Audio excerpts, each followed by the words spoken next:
Okay, this question, I could see blatantly there's a right angle triangle. Let's read through this. ABC is a right angle triangle, which I could see clearly. It has a right angle in it, and that confirms that it is a right angle triangle. AB is 6 centimeters, and it's labeled on the diagram. AC is 9 centimeters, and that's labeled on the diagram. So I don't need to do any annotation on this diagram right now. The question says, work out the length of BC. Work out the length of BC. So in any question, whenever I see a right angle triangle, and they want me to work out a length, I'm either thinking trigonometry or Pythagoras. In this case, right, remember I want to work out the length of BC. Just check again.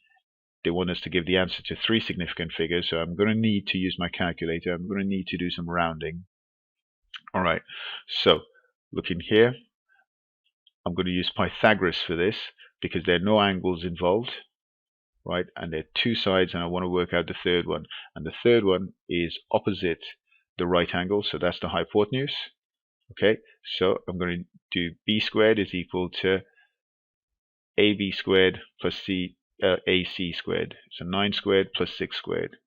Okay, 9 squared is 81. I could use my calculator to work that out. 6 squared is 36. I could use my calculator to work that out if necessary, but you should really know those. Add them, and then you need to square root that number, and for that you'll definitely need your calculator.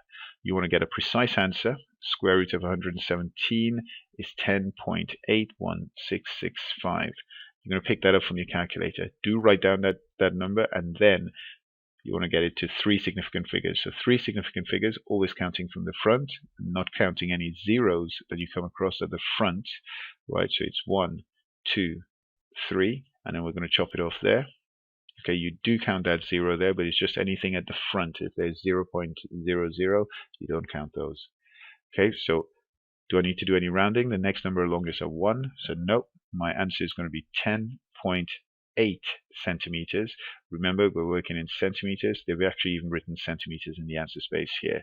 So I'm just going to put 10.8 in the answer space. This is a really straightforward question, an easy 3 marks. Should be able to get this no problem at all. Make sure in Pythagoras question you recognize when you need to add, when you need to subtract. If it's the hypotenuse you're working out, you add. If it's either of the sides that are at right angles to each other, either of these sides here, you're going to take away. Okay?